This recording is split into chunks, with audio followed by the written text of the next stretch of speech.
Dr. Joseph Shabalala has been described as one of the pivotal figures in music, someone who brought integrity to his craft and, in so doing, ensured his legacy as an extraordinary musical leader. Those who are amongst the tributes emanating from the United States, where the group holds the record for the most Grammy wins by an African artist or group in the history of the Recording Academy. Sherwin Bryce-Pease spoke to two luminaries about the impact of Shabalala and his success in establishing Ladysmith Black Mambazo as a household name, even outside of South Africa's borders. Homeless, homeless, moonlight sleeping on a midnight lake. We homeless, moonlight sleeping on a midnight lake. It's probably the song that introduced the choral sounds of Ladysmith Black Mambazo to a wider audience. Part of Paul Simon's Grammy-winning Graceland album, sharing the signature isicathamiya and bakanga genres to an uninitiated ear, with Becky Sizwe, Joseph, Siphathimandla Mqoveni, Mshengu, Big Boy Shabalala at its core. Ladysmith Black Mambazo have been touring globally for years, particularly here in the United States. In fact, the current iteration of the group is on tour in California right now, where they've vowed to push on with their performances until the funeral arrangements for Joseph Shabalala have been finalized. But it's at this storied theater behind me, Carnegie Hall, where New Yorkers in particular and Americans in general would have gotten their first taste of the signature Zulu a cappella style that they made famous, known, of course, as isicathamiya.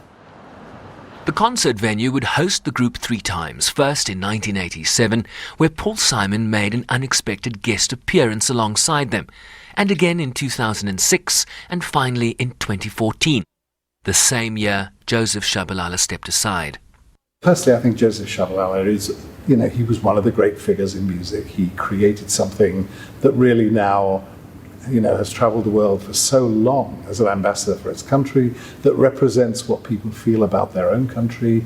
There's just so many things that he did that are important. And the fact that this has been recognized all around the world on an ongoing basis with awards, I think tells you everything about the fact that what he created is truly meaningful and is truly important, and it's something that will last. Apart from crisscrossing the continental United States on tours over the decades, Mambazo performed on NBC's famed Tonight Show, Saturday Night Live in 1987, provided music performances for the 1993 Broadway play The Song of Jacob Zulu, and on children's educational program Sesame Street's 25th anniversary episode in 1994, among others. A-B-C-D-E-F-G. How was their music received here at Carnegie? They have such vitality, such energy. The music is so powerful and so emotional. So it was received incredibly well here. And I don't think, audiences here are always interested in very different sorts of music. And we really explore a lot of things at Carnegie Hall. Obviously I don't know audiences so well around the whole of America.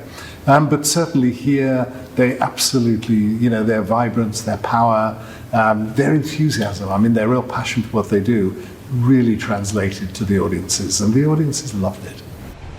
This music educator believes Shabalala is underrated for how good a musician and group leader he was, ensuring Ladysmith Black Mambazo's importance globally. If we think about what Ladysmith Black Mambazo did for isicathamiya, on one hand, what we really need to look at immediately is they were a transformative band in terms of musical and technical ability. The execution level that he led them to achieve is something so extraordinary we almost take it for granted nowadays. The second thing is that this band took risks. They brought in new styles of music, they fused new ideas, they took risks with dynamic range, they took risks with the performance practice itself that was different from many of the other groups at the time.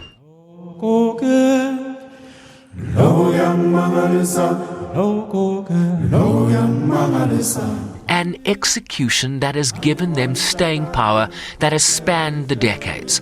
Their first Grammy Award in 1988 for the album Shaka Zulu, and their 5th in 2018, some 30 years later, for Shaka Zulu Revisited.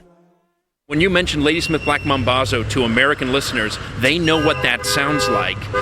There are very few groups of any genre on earth where that's the case, where people can immediately understand by ear what you're talking about. Paul Simon tweeted this message about Shabalala, saying he admired him for his music and his godly spirit. Quote, "People love Mambazo. I love Joseph. We had a great time." And in addition to Homeless on Graceland, they also collaborated on this classic. Sing ta-na-na, ta-na-na-na. She got diamonds on the soles of her shoe. Awa, awa. Ta-na-na, ta-na-na-na. She got diamonds on the soles of her shoe. I think Paul Simon played a very important role because obviously he was an iconic figure here. So I think the fact that they were introduced through him was very, very important. But in the end, you only really prove yourself through what you do yourself. So yes, it's important to have the right introduction to ensure that there's a reason for people to listen. But the fact of the matter is thereafter, the success was totally down to themselves. But it was also Shabalala's leadership that would ensure the success of their game-changing collaboration with Simon, as this anecdote reveals. If we think about the Graceland album, it almost wasn't as great as it could have been. The coming together of Paul Simon and Ladysmith Black Mambazo initially was actually marked by a little bit of creative friction in terms of people not being clear on what they wanted to do or who was supposed to do what. At the end of that day, Ladysmith Black Mambazo returns to their hotel and Joseph has to give them a pep talk that they're going to make this happen. They're going to find a way. He has to essentially rally his band, and he does it. Then he, as the leader, has to make this decision that they're going to go into the studio now with Paul Simon and they're going to bring their integrity and their sense of what their music must be. And that's why Homeless became the beautiful, extraordinary track it was that he was able to rally his band and he was able to hold a line of integrity that pushed that music into the greatness. Nelson Mandela famously called the group South Africa's cultural ambassadors to the world. Cultural diplomats that whispered and tiptoed their way into the hearts of millions around the world. And I think the music and the organisation that he created was so much as well about how people were able to really find freedom. I mean, it's a little bit like when we looked at the whole issue around African American music and how that was absolutely key in African Americans actually finding their place in society and finding equality. In the same way, I think he was at the centre, of how music helped to transform South Africa. It was a big, big part, and he embodies, I think, everybody's feelings about South Africa, and I think, as I understand it, people's feelings about their own country. Husband, father, grandfather, brother, musical legend, global icon. Joseph Shabalala was 78. Sherwin Bryce-Pease, SABC News, New York.